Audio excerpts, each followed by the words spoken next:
Pak Prabowo, percayalah bahwa Bapak tidak sendirian.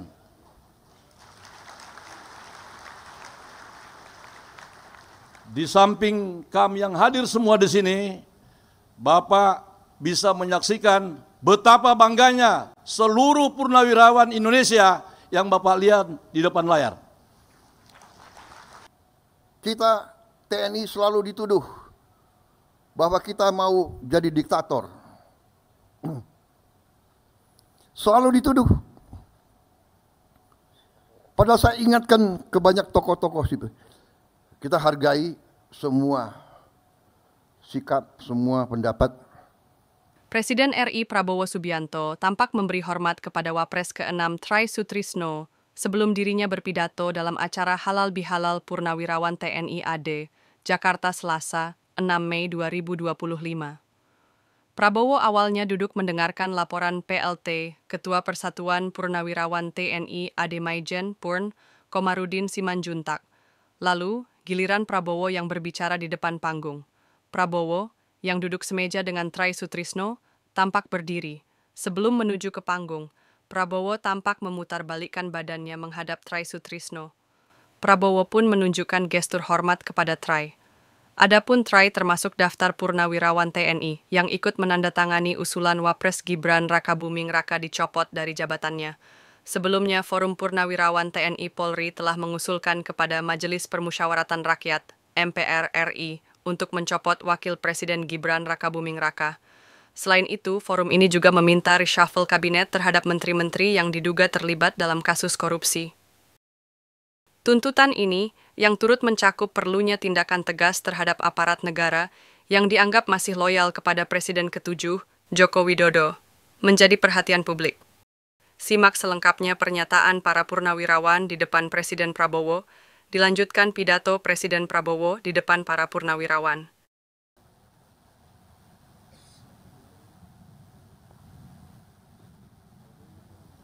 Kami laporkan Bapak Presiden bahwa acara Halal Bihalal diikuti oleh 1.210 orang, terdiri dari purnawirawan TNI Polri dan keluarga besar TNI Polri. Dengan penuh kerendahan hati, disertai rasa bangga, kami mengucapkan selamat datang dan terima kasih yang sebesar-besarnya kepada Bapak Presiden Republik Indonesia, karena di tengah-tengah padatnya tugas dan tanggung jawab Bapak sebagai Kepala Negara masih menyempatkan waktu berhalal bihalal bersama para purnawirawan TNI Polri.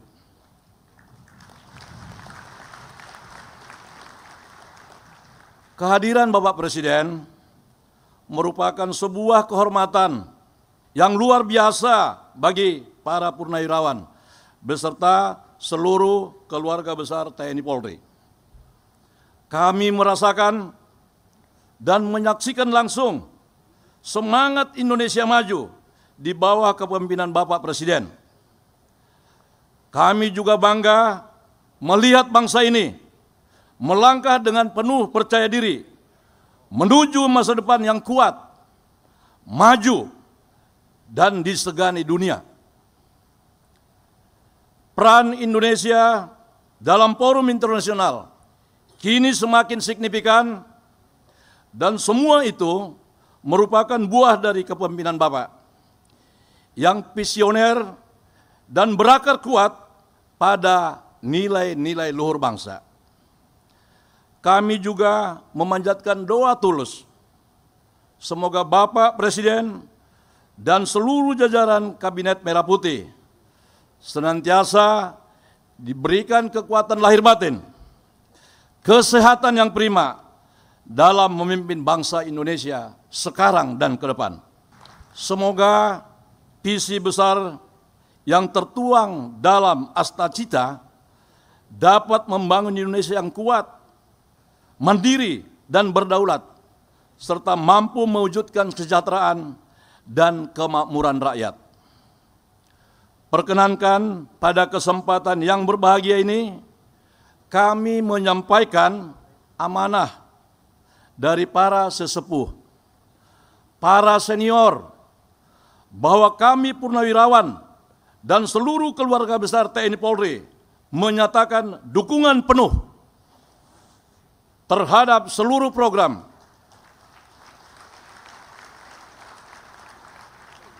kebijakan dan langkah-langkah yang baik Bapak Presiden janjikan demi masa depan Indonesia. Pak Prabowo, percayalah bahwa Bapak tidak sendirian.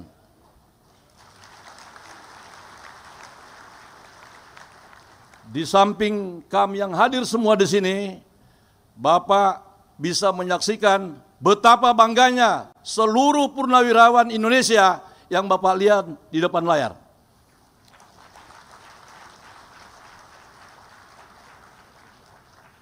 Hidup purnawirawan! Hidup purnawirawan! Hidup purnawirawan!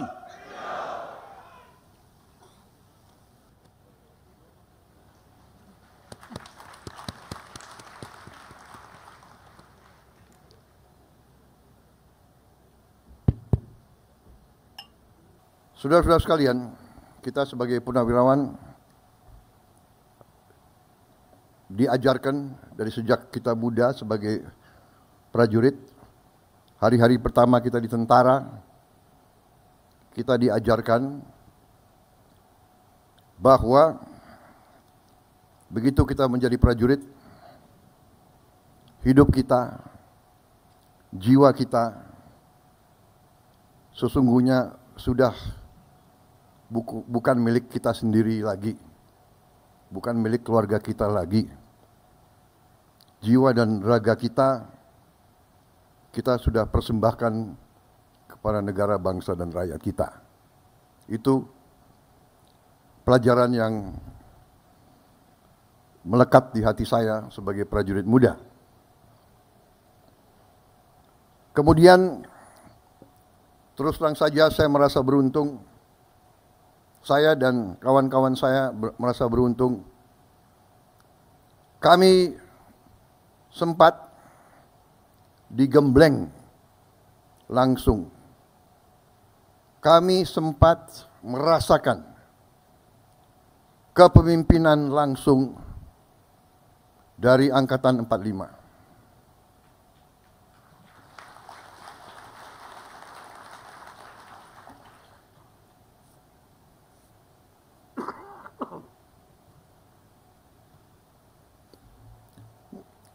Angkatan 45 bukan saja dari tentara, bukan saja dari polisi, tapi harus dikatakan bahwa Angkatan 45 adalah generasi yang memimpin perebutan kemerdekaan kita. Mereka yang di kelompok bersenjata dan mereka yang tidak bersenjata tapi sama-sama berjuang. Angkatan ini memiliki ciri khas yang ciri yang sangat khas. Saya kira mereka-mereka yang merasakan hubungan langsung dengan Angkatan 45 akan membenarkan pendapat saya. Jadi bangsa ini berdiri di atas darah, keringat, dan air mata anak-anak muda, air matanya ibu-ibu. Saudara-saudara, kita merasakan, kita digembleng oleh mereka. Ribuan pemuda, pemudi, kok sekarang begini? Kita bangun dan kita lihat kekayaan bangsa, kok kekayaannya tidak dirasakan oleh rakyat kebanyakan.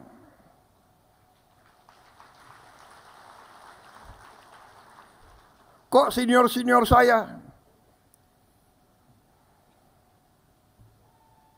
Banyak yang begitu pensiun, hidupnya susah. Rumahnya masih kontrak. Panglima-panglima saya, jenderal-jenderal saya, komandan-komandan saya lihat there is something wrong. Kita lihat, kita mau take off,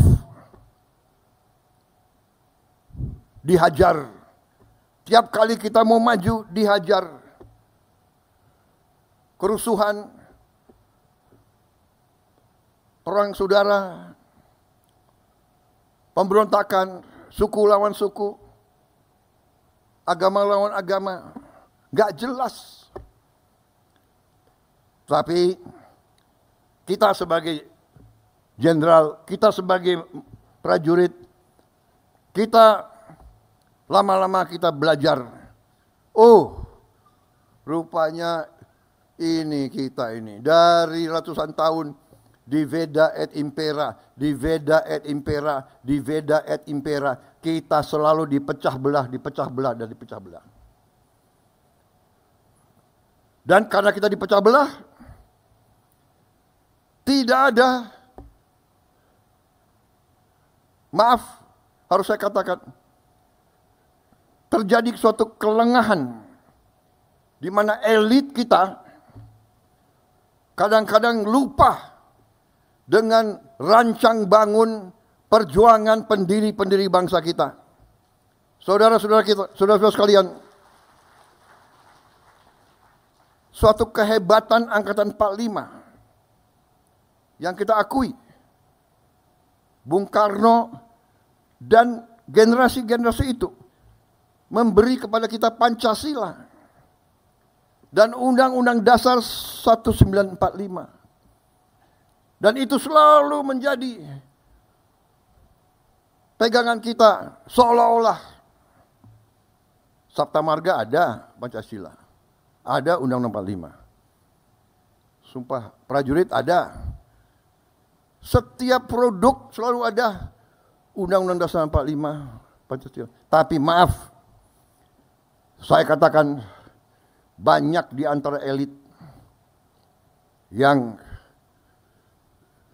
tidak memahami atau tidak mau memahami atau pura-pura tidak mau lihat arti dari pasal-pasal penting dalam Undang-Undang 45. Dan karena itulah kita melihat bahwa kekayaan kita selama puluhan tahun mengalir ke luar negeri. Kekayaan kita tidak tinggal di Republik kita. Ini sumber masalah. Dan karena inilah saya terjun ke medan politik. Saya terjun ke medan politik karena Angkatan 45 mengajarkan kepada saya dan kepada kalian semua bahwa kita harus menyelamatkan bangsa dan rakyat dan tanah air kita. Dan mereka mengajarkan kepada kita semangat tidak mengenal menyerah. Saya tidak rela kekayaan bangsa kita tidak dinikmati oleh rakyat Indonesia. Saya tidak rela. Dan karena itu saya terjun ke politik. Kita TNI selalu dituduh bahwa kita mau jadi diktator. Selalu dituduh. Padahal saya ingatkan ke banyak tokoh-tokoh situ. Coba buka sejarah dunia, ya. Tunjukkan contoh di mana ada sebuah tentara yang mundur dari politik, dari kekuasaan. Kita mundur dengan rela. Reformasi itu, saudara-saudara, yang mensukseskan reformasi itu adalah tokoh-tokoh TNI dan Polri. ABRI. Kita harus mengatakan apa yang benar. Dan maaf, Sekarang kalau disurvei rakyat Indonesia, mana institusi yang paling Anda percaya? Tanya rakyat, yang teratas adalah TNI, tentara. Silakan. Bukan kita yang bikin survei. Ini survei internasional. Karena itu saudara, kita hargai semua sikap, semua pendapat. Tapi tentunya kita harus belajar dari sejarah. Kita harus lihat kenyataan. Lihat kenyataan yang sedang berlaku. Bahwa di dunia ini sekarang ya, hanya yang kuat yang survive. Ini fakta dan kenyataan. Negara-negara yang tidak kuat punah. Kenapa dia punah? Dia tidak mampu bertahan. Kenapa dia tidak mampu bertahan? Karena dia tidak bisa mengamankan sumber-sumber kekayaan dia sendiri. Kalau suatu bangsa tidak bisa menguasai sumber kekayaan sendiri, bangsa itu miskin. Sangat sederhana. Saudara-saudara sekalian. Dan kita harus mengerti, mantan prajurit-prajurit ini harus mengerti. Perang kita tidak inginkan. Perang dahsyat. Tapi kadang-kadang kita dipaksa untuk perang. Kita dipaksa. Kalau kita tidak berani ambil keputusan untuk perang, tidak kita merdeka. Karena Belanda tidak mau memberi kemerdekaan kepada kita. Sama sekarang. Kita lihat apa yang terjadi di dunia ini. Yang kuat akan memaksa yang lemah. Karena itu saudara-saudara, saya sampaikan di mana-mana, kita harus sadar bahwa Indonesia selalu akan diganggu dan sedang diganggu. Kita tidak mau ganggu bangsa lain, tapi bangsa lain mengganggu kita. Kenapa? Karena kita kaya. Kita punya nikel terbesar di dunia. Kita punya boksit ke-6 terbesar di dunia. Kelapa sawit kita terbesar di dunia. Jangan kita anggap enteng kelapa sawit. Kelapa sawit sekarang sudah menjadi komoditas kritis, strategis. Setiap saya kemana, negara-negara mana, mereka minta, yang mulia, tolong kelapa sawit Indonesia kalau bisa prioritas kepada kami. Mesir, Pakistan, India, bahkan Eropa. Ternyata dari kelapa sawit ada 65 atau 67 produk. Di antaranya kita bisa bikin BBM dari kelapa sawit. Negara kita sesungguhnya tidak perlu import BBM sama sekali dari manapun. Dan kita harus tahu, kita import BBM hampir 40 miliar dolar satu tahun. Padahal kita sebenarnya tidak perlu import. Dan saya dalam pemerintahan yang saya pimpin, saya bertekad bahwa Indonesia dalam 5 tahun akan datang harus swasembada BBM, harus swasembada energi. Dan nanti ada yang bertanya, apa bisa? Gitu. Harus bisa. Nah ini semangat yang ditanamkan oleh Angkatan 45. Semangat tidak mengenal menyerah. Harus bisa. Merdeka atau mati. Berdiri di atas kaki kita sendiri. Kita tidak mau jadi kacungnya bangsa lain. Loh ini bapak-bapak didik saya seperti ini, ya apa boleh buat. Saya tidak mau tunduk kepada bangsa manapun. Kekayaan Indonesia harus di tangan bangsa Indonesia. Dan Angkatan 45 telah memberi senjata pamungkas yang luar biasa, yaitu Undang-Undang Dasar 1945. Perlu saya tayangkan pasalnya? Baik, saya kira waktu sudah habis.